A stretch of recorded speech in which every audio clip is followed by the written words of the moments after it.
श्रीयुतपदकमलं श्रीगुरुन्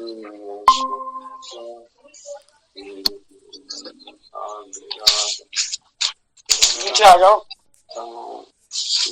तं सजीवं साद्वैतं सावधूतं परिजन सहितं कृष्ण चैतन्य कृष्णपादा सहगण ललिता श्री विशाखान्वितंश्च हे कृष्णा करुणा सिंधु दीनबंधु जगत्पते गोपीश गोपिका कांत राधा कांत नमोस्तुते तप्त कांचन गौरांगी राधे वृंदावनेश्वरी वृषभानुसुते देवी प्रणमामि हरिप्रिये जय श्री कृष्ण चैतन्य प्रभु नित्यानंद श्री अद्वैत गदाधर शिवासादि गौर भक्त वृंद हरे कृष्णा कृष्ण कृष्ण हरे हरे हरे राम राम राम हरे हरे। ओम नमो भगवते वासुदेवाय ओम नमो भगवते वासुदेवाय ओम नमो भगवते वासुदेवाय। नारायणं च नमस्कृत्यं नरं चैव नरोत्तमं देवीं सरस्वतीं व्यासं ततो जयमुदीरयेत्। नष्टप्रायेषु अभद्रेषु नित्यं भागवत सेवया भगवती उत्तमश्लोके भक्तिर्भवती नैष्टिकी। इदं भागवतं नाम पुराणं संहितम् उत्तमश्लोकचरितं चकारा भगवन् ऋषि। ओम सहनावतु सहनं भुनक्तु सह वीर्यं करवावहे तेजस्विनावधीतमस्तु मा विद्विषावहे। ओम शांति शांति शांति। तो ब्रह्मा जी प्रार्थना कर रहे हैं भगवान कृष्ण से। हम ब्रह्मा जी की प्रार्थनाएं पढ़ रहे थे। बहुत ही गंभीर और गहरी प्रार्थनाएं हैं ब्रह्मा जी की। ज्ञान और भक्ति से परिपूर्ण ये जो प्रार्थनाएं हैं ब्रह्मा जी की, इसको हम पढ़ रहे थे। अभी हम आज पढ़ेंगे 23वां श्लोक 24वां श्लोक, 2 श्लोक।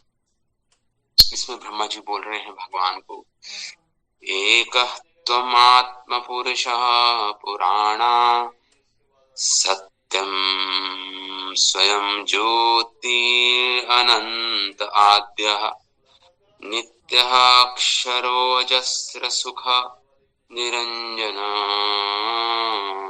पूर्ण अद्वै मुक्त उपाधित अमृतः। तो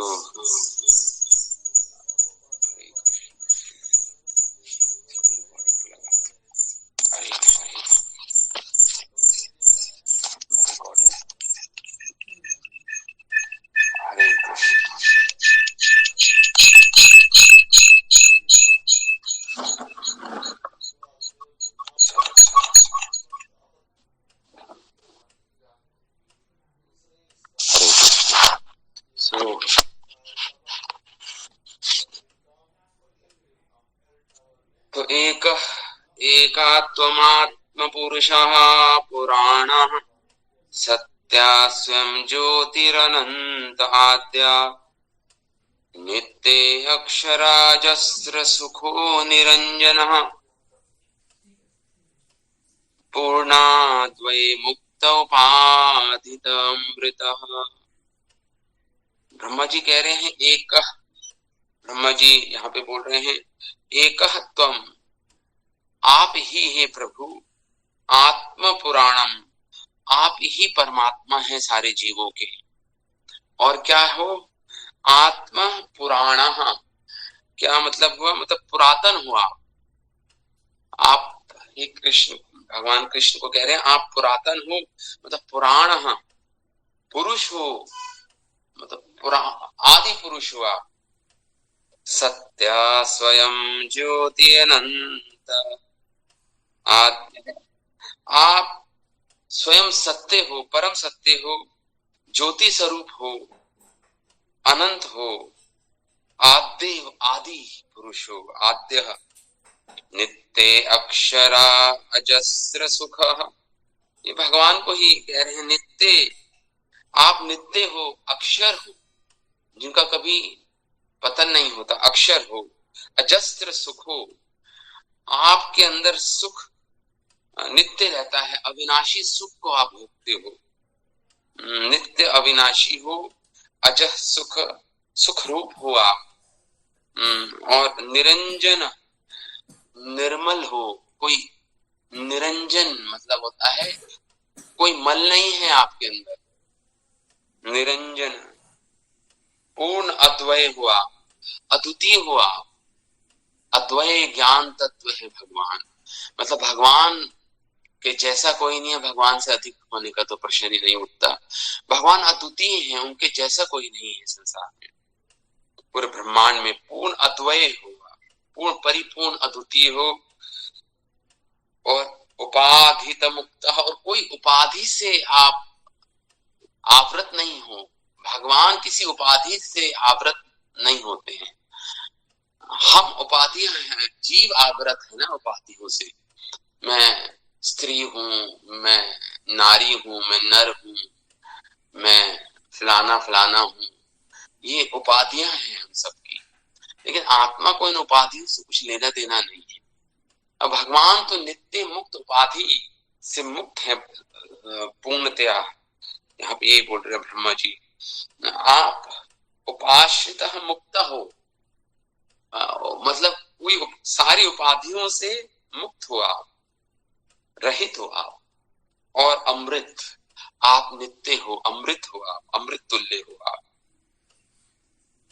ये 23वें श्लोक में ब्रह्मा जी भगवान को अनेक नामों से संबोधित कर रहे हैं, भगवान के ये सारे विशेषण हैं, भगवान के सारे गुण हैं, क्या है, एकत्वम आत्मा, आत्मा स्वरूप है भगवान, पुरुष, पुरुष है, और पुराण है, पुराण मतलब पुरातन पुरुष है, सत्य है, स्वयं ज्योति है, भगवान को किसी प्रकाश की आवश्यकता नहीं, स्वयं प्रकाशित होते हैं भगवान, अनंत है भगवान, अनंत है भगवान, आद्य है, आदि पुरुष है भगवान, नित्य है, अक्षर है भगवान, अक्षर मतलब जो कभी पतन नहीं होता, जिनका माया में कभी नहीं पड़ते भगवान, अजस्त्र सुख हो, सुख स्वरूप है भगवान, निरंजन है, कोई मल नहीं है भगवान के अंदर, पूर्णाद्यो मुक्त, और सारी उपाधियों से मुक्त है भगवान, मुक्त है, और उपाधि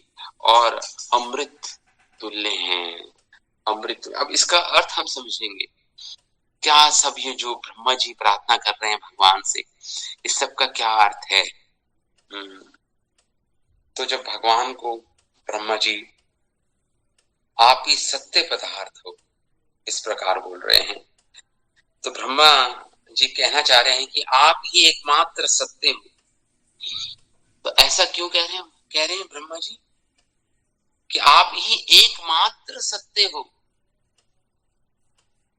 क्योंकि आप सबकी आत्मा हो, इसलिए आप ही एकमात्र सत्य हो। जो वस्तु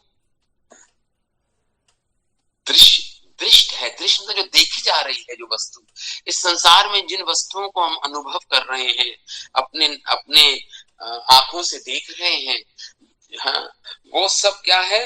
वो सत्य नहीं है, ये जगत सत्य नहीं है। हाँ, सत्य इस सेंस में नहीं है, क्योंकि ये जगत क्षणभंगुर है, कुछ समय के लिए अस्थाई है, कुछ समय के लिए स्थित रहता है, फिर यहाँ पे सब कुछ नष्ट होने वाला है। हमारा ये शरीर, हमारा घर, हमारे संबंधी, ये सब एक स्वप्न तुल्य है।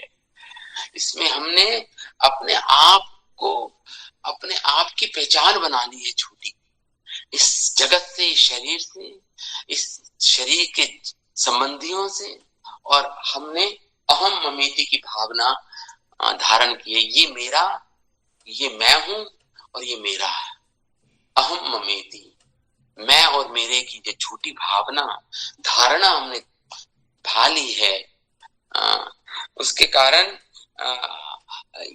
हम इस संसार को इसी रूप में देख रहे हैं। हालांकि संसार असत्य है, असत है, क्षणभंगुर है, कहने का अर्थ ये है, अस्थाई है, इसलिए असत बोला है। देखिए शास्त्रों में सत्य उसी को बोला है जो स्थायी हो, जो शाश्वत हो, वही सत्य है।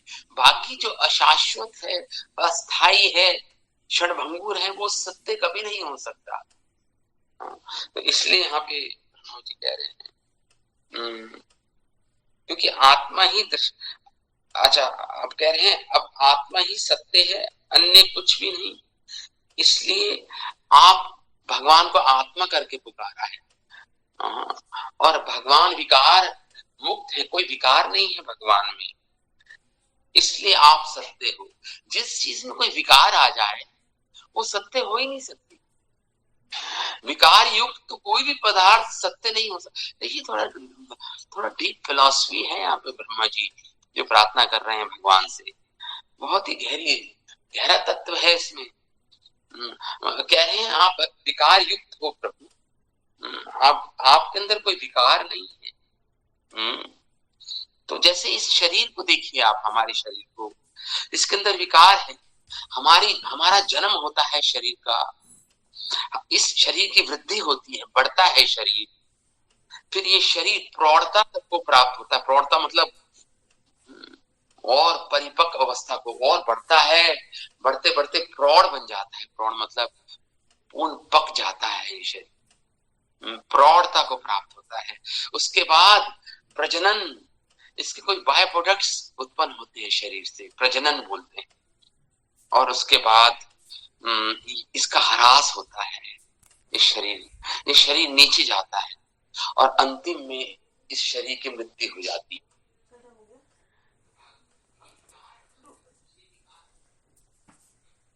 पहले जन्म होता है, फिर वृद्धि होती है, फिर ये प्रौढ़ता को प्राप्त होता है, और उसके बाद इसका प्रजनन, ये कुछ बाय प्रोडक्ट्स जिसे बोलते हैं, प्रजनन होता है शरीर के द्वारा, और उसके बाद इसका ह्रास होता है, नीचे जाता है, और फाइनली इसकी मृत्यु हो जाती है शरीर की।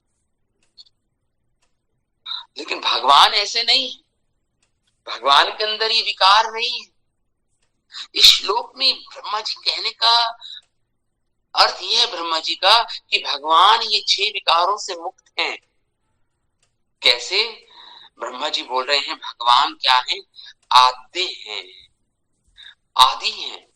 इसका मतलब अगर आद्य है भगवान तो उनको कोई जन्म नहीं है भगवान का। जो आदि पुरुष है उसका जन्म कैसा? इसलिए यहाँ पे बोल रहे हैं भगवान का कोई भी भौतिक जन्म नहीं है, क्योंकि भगवान को आद्य करके पुकारे हैं ब्रह्मा जी। आद्य है भगवान। और भगवान हमारी तरह किसी भौतिक वातावरण में एक भौतिक जन्म नहीं लेते। भगवान अपनी स्वेच्छा से अवतार लेके आते हैं, इसलिए भगवान को आद्य करके पुकारे। और भगवान को ये कहा कि भगवान आद्य इसलिए भी है, क्यों? क्योंकि भगवान जब ये सृष्टि नहीं थी फिर भी भगवान थे। भगवान की उपस्थिति जब भी थी, जब कुछ भी नहीं था,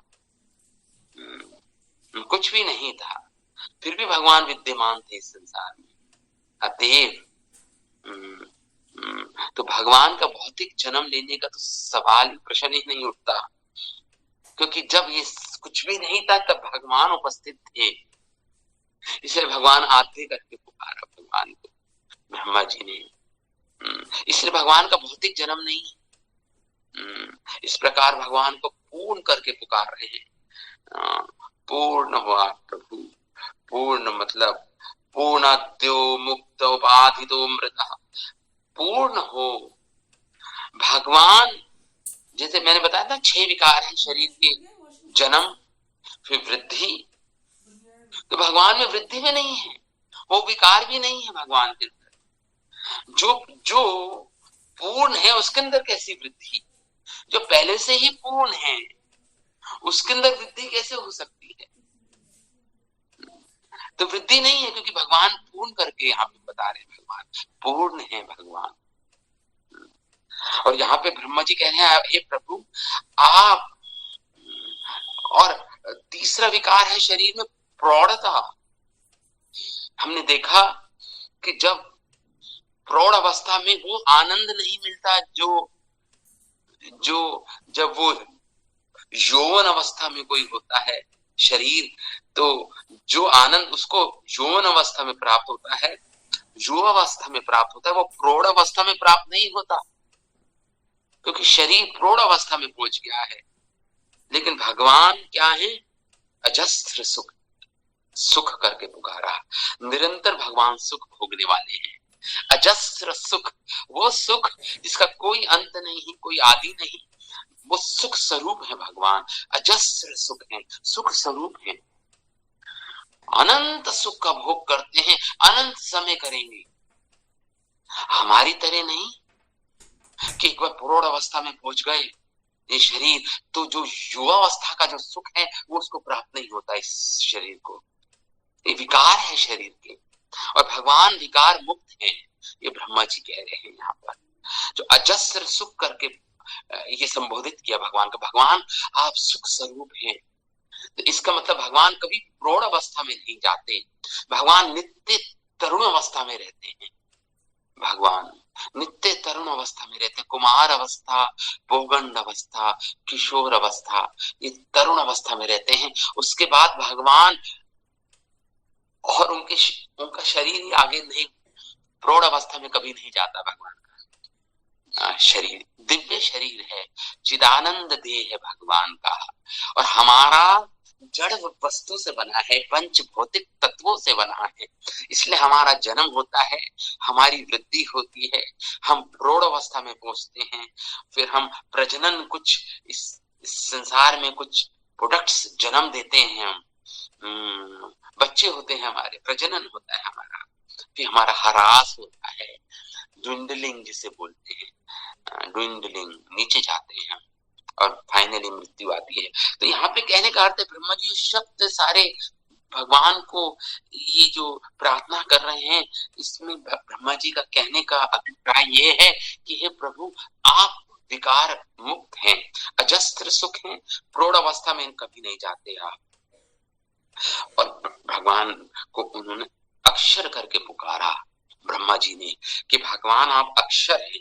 अक्षर शब्द का अर्थ ये है कि भगवान के शरीर की वृद्धि नहीं होती या उसका ह्रास नहीं होता, भगवान का पतन नहीं होता। शरीर ह्रास मतलब ये शरीर ढूंढल नहीं होता, इसलिए अक्षर करके पुकारा ब्रह्मा जी ने भगवान को। अक्षर हो प्रभु आप, अक्षर हो आप। तो इस प्रकार भगवान कभी वृद्ध नहीं होते या उनके शरीर का ह्रास नहीं होता।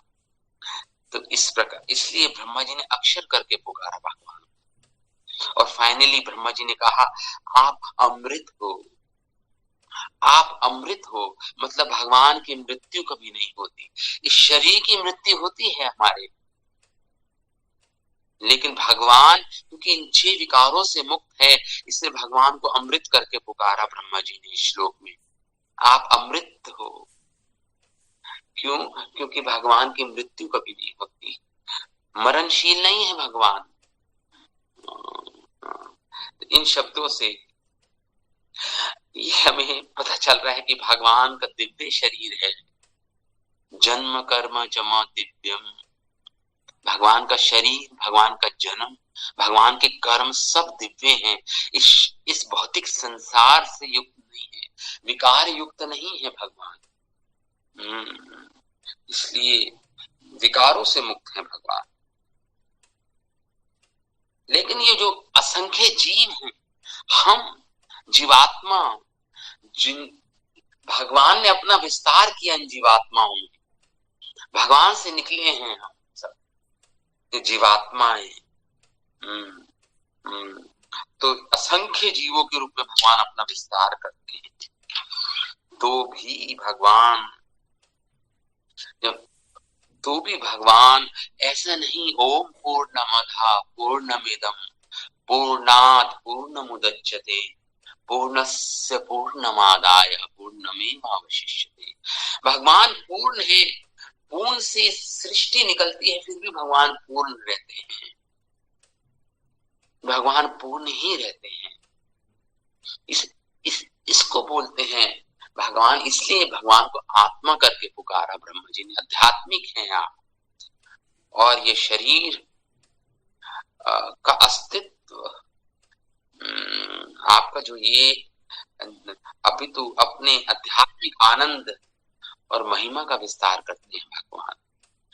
भगवान को इस प्रकार, और ब्रह्मा जी और आगे बोल रहे हैं जिस प्रकार वेदों में लिखा है, हे प्रभु पूर्णम एवाहम इह आसन, कि इस संसार में सबसे पहले केवल भगवान ही आसीत थे, जब ये सृष्टि भी नहीं हुई थी, केवल प्रारंभ में केवल भगवान ही था। वेद बोलते हैं ऐसा। इसलिए भगवान को पुराण पुरुषा करके पुकारा ब्रह्मा जी ने। पुरुषः पुराण एवं विधम तम सकलात्, यहाँ पे ब्रह्मा जी कह रहे हैं एक त्वम आत्म पुरुषा पुराण। पुराण क्यों? क्योंकि इस संसार में जब कुछ भी नहीं था, जब भगवान थे। पुरुषा पुराण, पुराण का अर्थ क्या हुआ पता है? पुराण का अगर पुराण का अर्थ अगर आप संस्कृत में देखें तो पुराण का अर्थ बताया है जो पुरापि नवाहा, जो पहले भी नया था उसे बोलते हैं पुराना। जो पहले भी नया था, अब भी नया है और आगे भी नया ही रहेगा। जो पुराना कभी होगा नहीं वो पुराना, मतलब नया ही रहेगा। तो यहाँ के कह रहे हैं आपका जन्म नहीं, आप पुराण हैं, पुराण पुरुष हैं, मतलब पुरा भी नवा, जो पहले भी नया था। अर्थात जगत के पूर्व भी आप वर्तमान थे। जगत जब सृष्टि नहीं हुई थी, जब भी आप थे, पहले भी नया था, वो पुराण पुरुष भगवान को इस प्रकार पुकारा। आप तो तत्पुरुषस्य पुरुषत्वम, यही पुरुष की पुरुषता है। भगवान को पुरुष करके पुकारा है। क्यों? क्योंकि भगवान नवयो नित्य नूतन रहते हैं, नित्य नए रहते हैं, इसलिए पुरुष हैं। यहाँ पे इस प्रकार नित्य अक्षर अजस्र सुख निरंजन है भगवान, क्रमशः करके। मतलब यहाँ पे भगवान को और कह रहे हैं अनंत हैं आप। अनंत वो होता है जो किसी देश काल की सीमाओं से रहित है। ना कोई देश ना किसी काल की सीमा है भगवान के अंदर। हम तो सीमित हो जाते हैं देश और काल की सीमाओं में, हम बंधे हुए हैं सबके सब। देश और काल की, टाइम प्लेस एंड सर्कमस्टेंसेस जिसे इंग्लिश में बोलते हैं, देश काल और परिस्थिति में हम बंधे हैं सारे जीव अपने कर्मों के कारण। लेकिन भगवान असीमित हैं, इसलिए भगवान को यहाँ पे करके पुकारा। भगवान अनंत हैं क्योंकि भगवान देश काल की सीमाओं से रहित हैं। और भगवान मुक्त उपाधि हैं। किसी भी उपाधि मतलब आवरण, किसी भी कवरिंग, आवरण से मुक्त है, किसी भी उपाधि से मुक्त है भगवान। मुक्त उपाधि तक करके पुकारा। और अमृतता का मतलब हुआ कि भगवान अमृत है, मतलब मरणशील नहीं है। देखिए संसार में हमारे क्रियाओं के फल होते हैं कुछ। हमारी क्रियाओं के 4 फल होते हैं जो भी हम क्रिया करते हैं। हमारे कर्मों के कारण, क्रियाओं के कारण उत्पादय, हमारी उत्पत्ति होती है। आपय मतलब कुछ वस्तुओं को हम प्राप्त करते हैं। कार्य क्यों करते हैं? कुछ किसी वस्तु को प्राप्त करने के लिए तो हम कार्य करते हैं संसार में, उसे बोलते हैं आपय।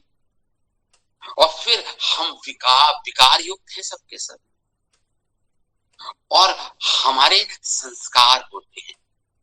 संस्कार जिसे बोलते हैं, संस्कार का अर्थ यहाँ पे बता रहे हैं कि संस्कार वो चीज है जिसे संस्कार नामक जो हमारा संस्कार होते हैं, हमारा जन्म संस्कार, हमारा नाम संस्कार, हमारा विवाह संस्कार, अनेक प्रकार के संस्कार होते हैं ना, 10 या 12 प्रकार के संस्कार होते हैं। हमें संस्कारित किया जाता है। भगवान, ये हमारे कार्यों के फल होते हैं, ये फल होते हैं, 4 प्रकार के फल होते हैं। हमारी क्रियाओं के 4 प्रकार के फल हैं। बहुत डीप बोल रहे हैं ब्रह्मा जी यहाँ पे। हमारे आचार्यगण लिखते हैं क्या, उत्पादय, ये क्रियाओं के फल हैं। लेकिन भगवान में ये क्रियाओं के फल नहीं होते, हमारे उत्पादय होता है, हमारी उत्पत्ति होती है क्रियाओं के कारण। हमारे आप में कुछ वस्तुओं को हम प्राप्त करते हैं क्रियाओं के कारण, इस संसार में कर्म करते हैं कुछ वस्तु को प्राप्त करने के लिए, फिर हम विकार युक्त हो जाते हैं, और हमारे फिर संस्कार होते हैं, शरीर के संस्कार होते हैं, हमारे अंतिम संस्कार ना। तो संस्कार, भगवान इन चारों क्रियाओं के फल प्रतिफल से मुक्त है, निषेध है भगवान में। ना तो भगवान की उत्पत्ति होती है, ना भगवान को कुछ प्राप्त करना रह गया। इस संसार में भगवान कुछ प्राप्त नहीं करते, कुछ प्राप्त करने योग्य कुछ नहीं है भगवान के लिए, क्योंकि भगवान पूर्ण काम है, आप्त काम है, आत्मराम है। उनको क्या प्राप्त करना है संसार में? इसलिए भगवान के अंदर ये विकार भी नहीं। और फिर भगवान विकार रहे हैं, विकार मैंने बताया, पहले ही बता चुका हूं कि भगवान कोई विकार से युक्त नहीं है भगवान। और संस्कार, ये 4 क्रिया फल होते हैं हमारे, लेकिन भगवान के अंदर ये चारों क्रिया फल नहीं होते। ये इन शब्दों से ही ब्रह्मा जी बोलने का प्रयास कर रहे हैं, इस बात को समझाने का प्रयास कर रहे हैं कि भगवान के अंदर ये 4 प्रकार के क्रिया फल नहीं होते। दोबारा रिपीट करता हूं, उत्पादय, आपय, विकारय और संस्कार, ये 4 प्रकार के क्रियाफल भगवान में नहीं होते। जब भगवान को कहा स्वयं ज्योति ही है, भगवान उपाधि से मुक्त हैं, तो यहाँ पे जब आदि शब्द से बताया तो भगवान का उत्पत्ति नहीं होती। जो आदि पुरुष है उसकी उत्पत्ति कैसी? जो आदि पुरुष है उसकी तो उत्पत्ति कभी हो नहीं सकती। तो इससे पता चलता है कि भगवान में उत्पादे नहीं है, आदि शब्द से पता चल रहा है। और प्राप्त, मतलब प्राप्त करने के लिए भगवान के पास कुछ नहीं है, क्योंकि संसार में प्राप्ति 2 प्रकार से हो सकती है, या तो क्रिया से या ज्ञान से। हम इस संसार में 2 प्रकार से प्राप्ति कर सकते हैं, या तो क्रिया से या ज्ञान से। तो भगवान यदि क्रिया द्वारा प्राप्ति कर, तो इसलिए आत्मा शब्द भगवान को पुकारा कि भगवान क्रिया से किसी चीज की प्राप्ति नहीं करते। भगवान आत्मा शब्द करके संबोधित किया है ब्रह्मा जी ने भगवान को। आप आत्मा हैं। आत्मा का अर्थ है कोई प्राप्त करने योग्य वस्तु नहीं है आपके लिए। क्या कर्म करोगे आप प्राप्त करने के लिए? अच्छा, ज्ञान, क्या ज्ञान से प्राप्त, भगवान ज्ञान से प्राप्त करते हैं किसी वस्तु को? कहते नहीं प्रभु, आप स्वयं ज्योति हैं, आप तो ज्ञान स्वरूप हैं। आप कैसे ज्ञान को प्राप्त करने के लिए किसी वस्तु को प्राप्त, ज्ञान से प्राप्त क्या करोगे आप? क्योंकि आप स्वयं ज्योति हैं। स्वयं ज्योति करके पुकारा भगवान को ब्रह्मा जी ने, स्वयं ज्योति हैं आप। तो अच्छा, ये दूसरी चीज भी नहीं है भगवान के अंदर। भगवान कोई अप्राप्य है भगवान। अच्छा, फिर कहते हैं विकृति, क्या भगवान में विकृति है, विकार है? उदाहरण दे रहे हैं, जैसे हम ज्यों को कूट कर छिलका दूर करने से जो हमें ज्यों की प्राप्ति होती है, चावल की प्राप्ति होती है, हम कूटते हैं ना, तो क्रिया इस प्रकार आत्मा से, तो भगवान ऐसे प्राप्त नहीं करते जैसे हमने कोई कर्म किया फिर हमें किसी चीज की वस्तु प्राप्त। इस प्रकार आत्मा की उपाधि को दूर करने पर ही विकार दूर होंगे। केवल तत्व संग से नहीं। तो हम जब आत्मा को प्राप्त करेंगे जब हम विकार से मुक्त हो सकते हैं, लेकिन भगवान तो स्वाभाविक विकार से मुक्त हैं। ब्रह्म में विकृति रहितता है। ब्रह्म जो भगवान है वो मुक्त उपाधि है, क्योंकि कोई उपाधि नहीं है उनके अंदर। हमारे अंदर उपाधियां हमने अपने ऊपर आरोपित कर रखी हैं उपाधियां। जैसे मैंने बताया कि हम नर हैं, हम नारी हैं, हम डॉक्टर हैं, हम इंजीनियर हैं, हम फलाने फलाने के पुत्र हैं, हम फलाना फलाना जगह के निवासी हैं, हम उस देश के निवासी हैं। ये सब उपाधियां हैं, उपाधियां हैं। भगवान इन उपाधि मुक्त करके ब्रह्मा जी पुकार रहे हैं भगवान को। तो ये भगवान के अंदर नहीं है। और संस्कार, भगवान को संस्कारों की आवश्यकता नहीं, हमें संस्कार चाहिए। क्यों? क्योंकि अगर हम अब संस्कार से हमारा मल दूर होता है, हमारे अंदर जो मलिनता है वो दूर होती है। कैसे? संस्कारों से। लेकिन भगवान क्योंकि अमल निरंजन है भगवान, इसलिए भगवान के अंदर कोई मल नहीं। तो भगवान को संस्कारों की आवश्यकता नहीं है, क्योंकि भगवान के अंदर कोई मल नहीं है, क्योंकि निरंजन है भगवान। मतलब निरंजन मतलब अमल है भगवान, कोई मल नहीं है, इसलिए भगवान को संस्कारों की कोई आवश्यकता नहीं है। लेकिन हमारे अंदर मल है, इसलिए हमें संस्कारों की आवश्यकता पड़ती है। अपने आप को अपनी मलिनता को दूर करने के लिए हमें संस्कारों की आवश्यकता होती है। इसलिए सनातन धर्म में हमारे 12 संस्कार बताए गए हैं ताकि हमारी मलिनता दूर हो। तो अथवा मल को दूर करना। तो इसलिए भगवान को यहाँ पे बद्ध जीव इस कारण से ज्ञान से मुक्त होते हैं, इसी से आगे श्लोक में। तो इस प्रकार ब्रह्मा जी ने अनेक शब्द भगवान को बोले कि भगवान आप आदि पुरुष हैं, क्योंकि आप ही भोक्ता हैं, आदि भोक्ता आप ही हैं। आदि पुरुष अपना विस्तार परमात्मा के रूप में करते हैं और प्रत्येक जीव में प्रवेश करते हैं भगवान परमात्मा रूप में। गोपाल तापनी उपनिषद का एक श्लोक कोट कर रहे हैं हमारे आचार्यगण। गोपाल तापनी उपनिषद है, एक बहुत ही प्रसिद्ध उपनिषद है। 108 उपनिषदों में प्रमुख उपनिषदों में आता गोपाल तापनी उपनिषद। उसमें एक श्लोक आता है, यह साक्षात ब्रह्मेति गोविंदम सचिदानंद विग्रहम वृंदावन सुरबुरु बहुरुः हततलासिनम। क्या? यह साक्षात परम ब्रह्मेति, वो आदि पुरुष गोविंद करके पुकारा। गोविंद वो परम ब्रह्म है, वो गोविंद सचिदानंद है, सच्चिद आनंद विग्रह है उसका। और वृंदावनम, वो वृंदावन में कल्प वृक्ष के नीचे, कल्प वृक्ष की छाया में भगवान बैठे हैं। इस प्रकार गोपाल तापनी उपनिषद कह रहा है। सुरबुरु हततलासिनम, हत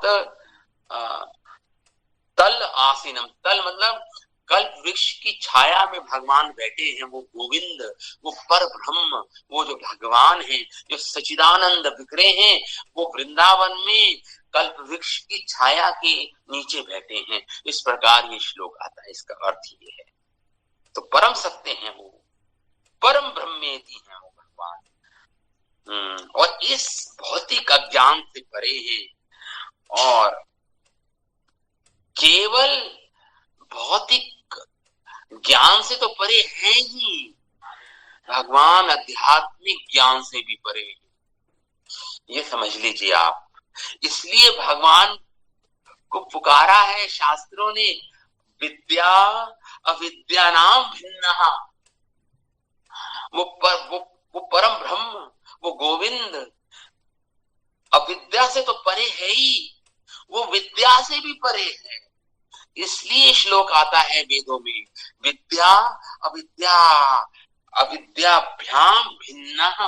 भगवान भिन्न है, विद्या और अविद्या दोनों से भिन्न है भगवान। विद्या और अविद्या दोनों से भिन्न है। इस प्रकार वैदिक साहित्य में भगवान कृष्ण की श्रेष्ठता अनेक प्रकार से स्थापित की जा चुकी है।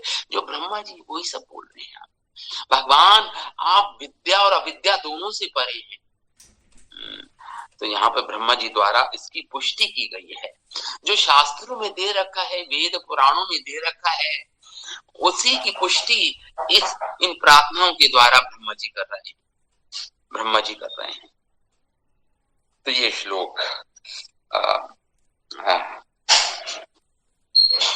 ये श्लोक आता है। तो आगे हम पढ़ते हैं। 23वें श्लोक में ब्रह्मा जी प्रार्थना, इन शब्दों के द्वारा एक एक शब्दों को हमने समझ लिया, क्या अर्थ हुआ एक एक शब्द का।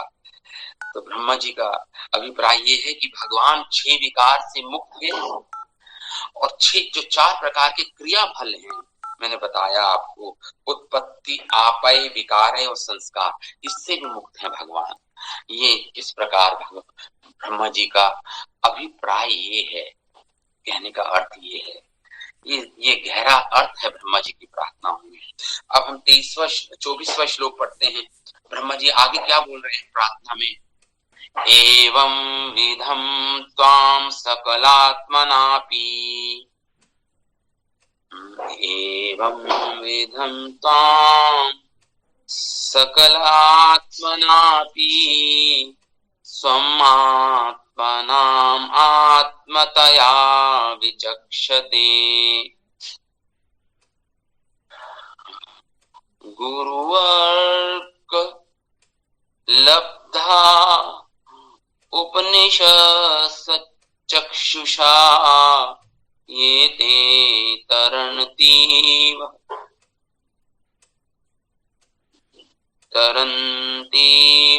भवान् रतः बुद्धिम्। 24वें श्लोक में ब्रह्मा जी कह रहे हैं, एवं विधम त्वाम सकल आत्मनापि, हे प्रभु आप क्या हैं? सकल आत्मनापि, आप ही आत्मा रूप में सब में विराजित हैं। आप ही आत्मा रूप में, परमात्मा रूप में सबकी अंदर विराजमान है। सकल आत्मनापि, सारे जीवों की आप परमात्मा हैं।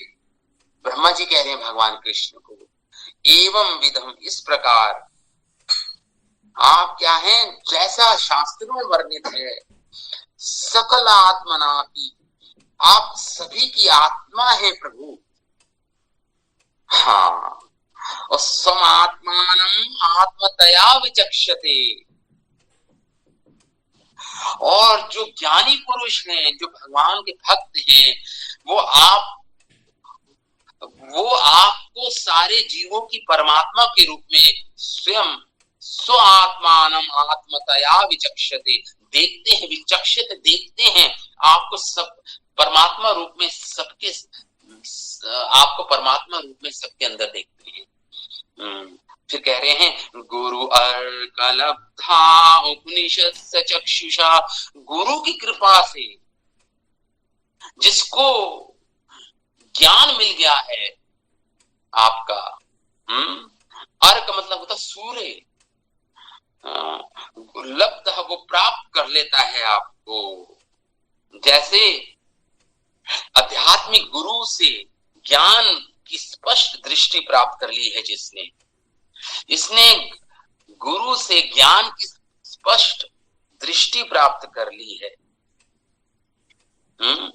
मतलब गुरु की तुलना यहाँ पे सूर्य से की गई है। इस श्लोक में ब्रह्मा जी कह रहे हैं, गुरु सूर्य के समान है, जो अपने शिष्यों का अंधकार रूपी तमोगुण को नष्ट करता है।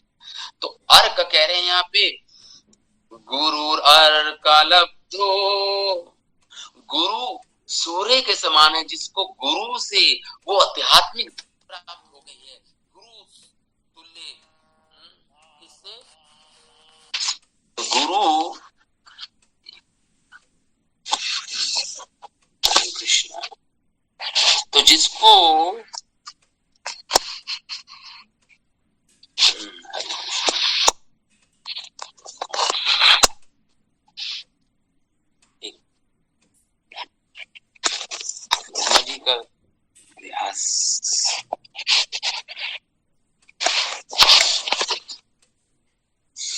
जी यहाँ पे कह रहे हैं कि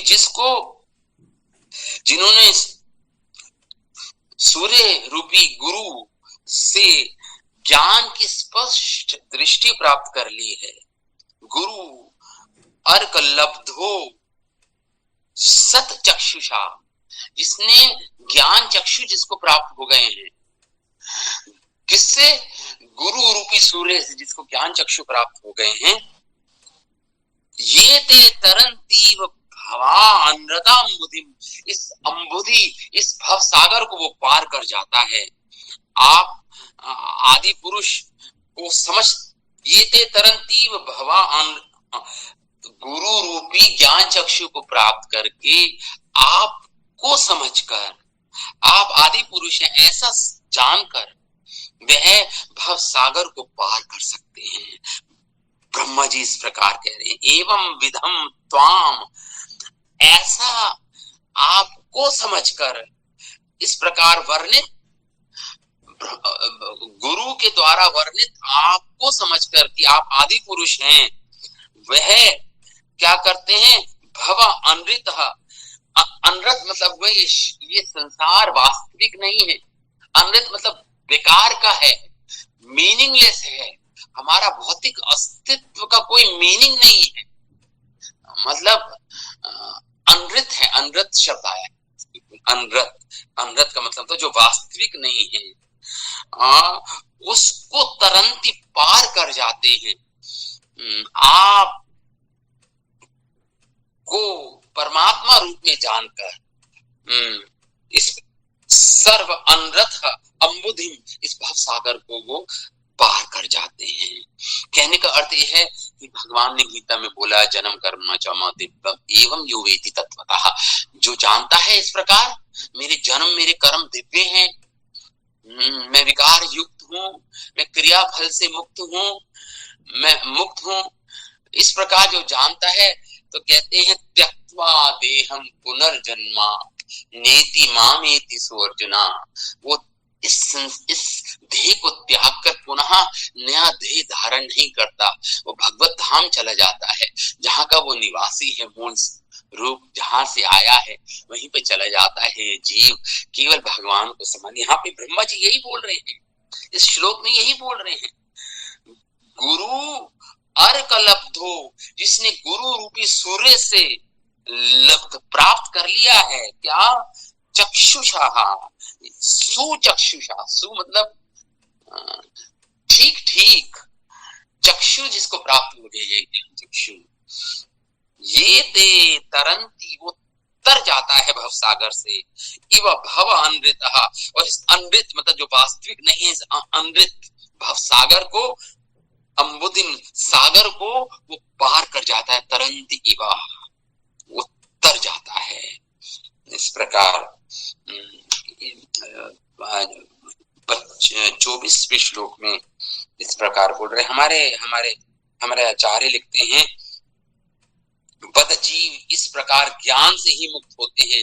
इस आशय से आगे कहते हैं, आप जो लोग ऐसे गुणों से युक्त इस प्रकार सम्यक रूप से जो आपको देखते हैं, वो ज्ञान से मुक्त हो जाते हैं। ज्ञान से कैसे देखा जाए? जो प्रत्यक्ष चैतन्य स्वरूप में देखते हैं वे युक्त हो जाते हैं, प्रत्यक्ष आत्मा स्वरूप में, मतलब आपको परमात्मा रूप में सबके अंदर देखते हैं, वह इस भव सागर को पार कर जाते हैं। इस प्रकार उत्तर है, गुरु की ही सूर्य ज्ञान ही नेत्र हैं, और उन नेत्रों से संसार मिथ्या, अनृत मतलब मिथ्या संसार को साधक पार कर लेते हैं, साधक पार कर लेते हैं इस प्रकार। और हमारे आचार्यगण इसी प्रकार यहाँ पे इसका वर्णन कर रहे हैं कि आपके ऐसे ज्ञान से जीव अनायास ही संसार से मुक्त हो जाता है। भगवान के विश्वनाथ चक्रवर्ती ठाकुर लिख रहे हैं इस प्रकार, आपको जो जान ले, इस ज्ञान से अनायास सरलता से जीव संसार से मुक्त हो सकता है। इस आप कृष्ण जो उपनिषदों दृष्टि से देखा जाए, उपनिषद यहाँ पे शब्द आया है, यहाँ पे लिखा है ना यहाँ पे, अच्छा वो अगले श्लोक में आएगा शायद, ठीक है। तो यहाँ पे यही कह रहे हैं कि दृष्टि मतलब ज्ञान, दृष्टि का मतलब उपनिषद, उपनिषद शास्त्रों से और अपने गुरु के बताए गए ज्ञान से वर्णित आप जो दृष्टि से देखेगा वह संसार से मुक्त हो जाएगा। आप सभी प्रकार के जीव एवं जितने भी अवतार है भगवान के, उनकी सबकी आत्मा है, परम पुरुष है। इस प्रकार जो जान जाएगा, इस प्रकार जो समझ जाएगा, वह इस संसार से अनायास ही मुक्त हो जाएगा। जैसा कि सकल आत्मा आत्म स्वात्मन आत्मतया, आप जैसे ही हो केवल शुद्ध आत्मा रूप से प्रकाशित नहीं हूं, इसी शुद्ध आत्मा में आपको देखा जाता है। अर्थात जीवात्मा आदि से भी अधिक सबकी तुलना में आप परम प्रेमास्पद रूप में ही आपका अनुभव किया जाता है। कहने का अर्थ यह है कि केवल जिसने अपनी आत्मा को जान लिया वो पर्याप्त नहीं है अपने आप में। आत्मा की आत्मा परमात्मा को जो जानेगा, जो भगवान प्रेमास्पद है, मतलब प्रेम करने योग्य है, प्रेमास्पद मतलब जो प्रेम करने योग्य भगवान कृष्ण हैं, जो उनका अनुभव किया जाता है, तब वह अनायास ही इस संसार सागर को पार कर जाता है। तुम इन कृष्ण को ही सभी आत्माओं की आत्मा मानो, जो ऐसा समझेगा। भागवतम में लिखा है, ये कृष्ण जो सामने है, ब्रह्मा जी कह रहे हैं, वे सारी आत्माओं की आत्मा है, मतलब परमात्मा है वो भगवान।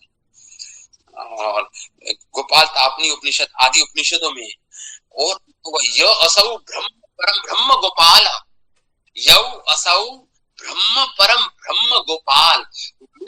ब्रह्म, वो परम ब्रह्म कौन है? वो गोपाल है। देखिए शास्त्र में उपनिषदों में क्लियर है ये स्टेटमेंट्स, ये वाक्य वेद वाक्य है, ये वेद वाक्य है। ये य असौ ब्रह्म परम ब्रह्म गोपाल, वो गोपाल, वो कृष्ण, वह ब्रह्म और पर ब्रह्म वही है, वही पर ब्रह्म है।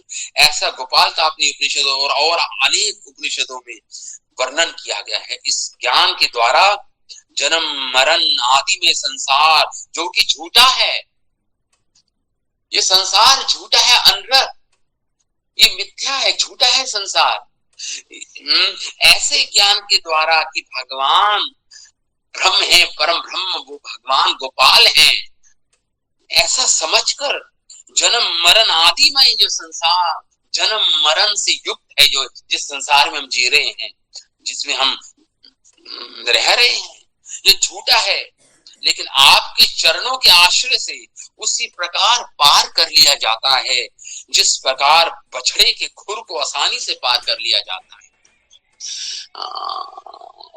जिस प्रकार एक बछड़े का खुर होता है, गीली मिट्टी में उसमें पानी भर जाता है वर्षा ऋतु में, खुर में, बछड़े के खुर में, वो उतना सरलता से पार कर जाता है प्रभु, जो आपको जान जाता है कि आप ही सबके परमात्मा हैं, आप ही सबकी आत्मा की आत्मा है। जो जान जाता है कि आप ही गोपाल हो, जो ब्रह्म हो, आप ही पर ब्रह्म हो, आप ही भगवान हो, जो केवल ये मात्र जानने से वो भव सागर को अनायास पार कर जाता है, झूठे भव सागर को वो अनायास ही पार कर जाता है। इस प्रकार ब्रह्मा जी अपने 24वें श्लोक बोल रहे हैं। हमारे आचार्यगण लिखते हैं कि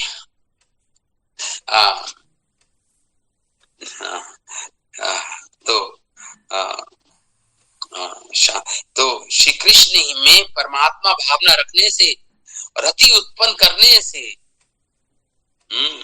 और गुरु के द्वारा उनसे प्राप्त होने वाले अध्ययन से ज्ञान या उपनिषद प्राप्त हुआ, वही मानो सुंदर नेत्र हों। ऐसे नेत्रों से जब उपनिषद के अर्थ का अवगाहन किया जाता है, उपनिषद के अर्थों को समझा जाता है, ऐसे नेत्रों से जो गुरु के द्वारा दिए गए हैं, नेत्रों को उपनिषद भी बोला गया है यहाँ पे। जो गुरु के द्वारा वो जो उपनिषद का ज्ञान प्राप्त हुआ है, जिसे नेत्र बोल रहे हैं यहाँ पे ब्रह्मा जी, वही असली नेत्र हैं, बाकी तो सब अंधे हैं। अंधा यथा अंधेर उपनीयमाना, प्रहलाद महाराज बोल रहे हैं श्रीमद् भागवत में, सारे अंधे हैं संसार में। चक्षु तो उसके पास है, सुचक्षु तो उसके पास है जो भगवान को जानता है, जिसको भगवान का ज्ञान है, जिसको भगवान का अनुभव है, वही आंखें वाला है, बाकी तो सब अंधे हैं। और अंधा किसी अंधे को मार्गदर्शन कराएगा तो सभी सारे अंधे गड्ढे में गिर जाएंगे। इस संसार का यही हाल है, सभी अंधे हैं, गुरु भी अंधा है, शिष्य भी अंधे। मॉडर्न एजुकेशन अंधी, टीचर्स स्टूडेंट्स जो स्कूल जाते हैं वो दोनों ही अंधे हैं। क्यों? क्योंकि वहां पे ज्ञान नहीं दिया जा रहा है इसका, उपनिषद ये सुचक्षु नहीं खोले जा रहे। और ऐसे नेत्रों से जब जो गुरु के द्वारा दिए गए हैं, जब उपनिषदों के अर्थों का अवगाहन किया जाता है, कंटेम्पलेशन होती है, तो उस ज्ञान से झूठ के समुद्र, ये समुद्र झूठा है, ब्रह्मा जी कह रहे हैं अनरत, ये झूठ का जो समुद्र है, इस संसार को लोग पार कर लेते हैं। यहाँ पे ब्रह्मा जी कह रहे हैं गुरुवर कलब्धो सुचक्षुषा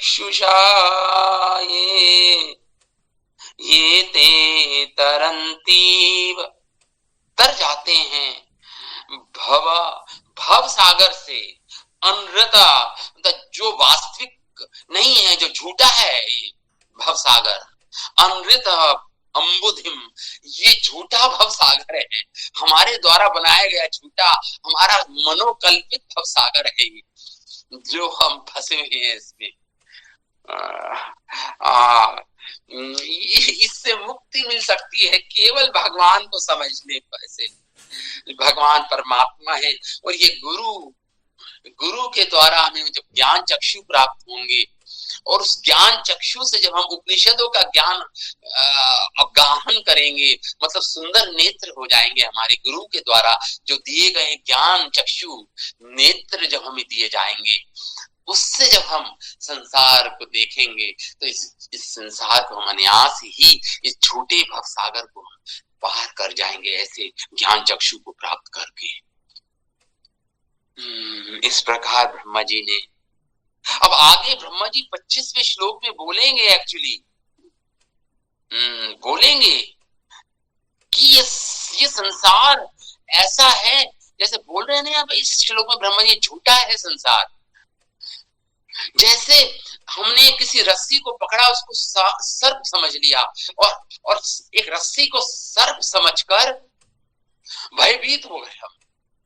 अरे सर्प, जैसे सर्प से भय, कोई सर्प को देखता है तो भयभीत हो जाता है, ऐसे ही हमने पहले तो इस रस्सी को सर्प समझा और उस सर्प से भयभीत हो गए। रस्सी को सर्प समझकर उस रस्सी से भयभीत हो गए, क्योंकि अब हम उस रस्सी को ही सर्प समझ रहे हैं, तो भयभीत हो गए संसार से। इसलिए भयम द्वितीयावधि में सारे ब्रह्मा जी कह रहे हैं सारे जीव के भयभीत हैं, सबके सब भयभीत हैं यहाँ पर। क्यों? क्योंकि हम रस्सी को सर्प समझ रहे हैं।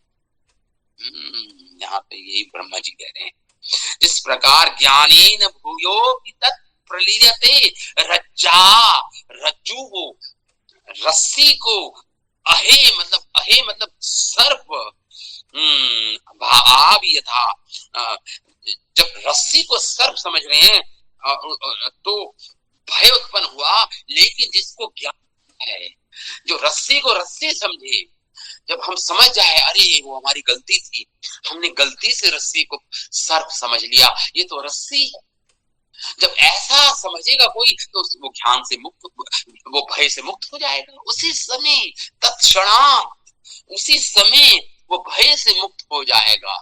जब रस्सी को रस्सी समझेगा। उसका भय इसलिए था कि रस्सी को सर्प समझ रहा था। हाँ, तो इसके कारण समस्त आत्मा के रूप में जो नहीं समझेगा भगवान को, कि भगवान परमात्मा सबके अंदर बैठे हैं, जब तक ये नहीं समझेगा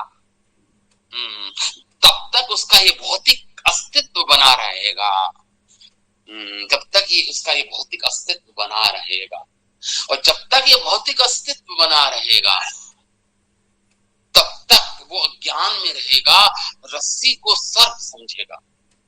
और जब तक रस्सी को सर्प इस अज्ञानता में रहेगा, जब तक भयभीत रहेगा ये जीवात्मा, जब तक भयभीत रहेगा ये। लेकिन जब भगवान का ज्ञान हो जाएगा इस जीवात्मा को, हाँ, तो वास्तविकता जब ज्ञान चक्षु उसके खुलेंगे, जो गुरु के द्वारा दिए जाएंगे, तब ये वेदों का वेद वाक्य समझेगा, कृष्ण का को समझेगा और कृष्ण का अनुभव करेगा, उस गोपाल का अनुभव करेगा, जो विद्या और अविद्या दोनों से परे है, भिन्न विद्या विद्या भिन्न। जब करेगा वो गोपाल को समझेगा, गोपाला परब्रह्म को समझेगा, तब इसका भय से मुक्त हो जाएगा।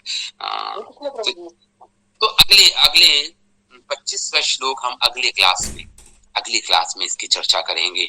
बहुत ही गहरी गंभीर प्रार्थनाएं हैं ब्रह्मा जी की, समझेंगे आप कि कैसे ब्रह्मा जी अगले श्लोकों में बोलेंगे कि ज्ञान तो छोड़ो, अज्ञान भी दोनों, अज्ञान और ज्ञान दोनों ही आत्मा से कुछ लेना देना नहीं है। ये ज्ञानेन भूयोपि, वो हम अगली क्लास में इस पॉइंट को क्या कहना चाह रहे हैं ब्रह्मा जी।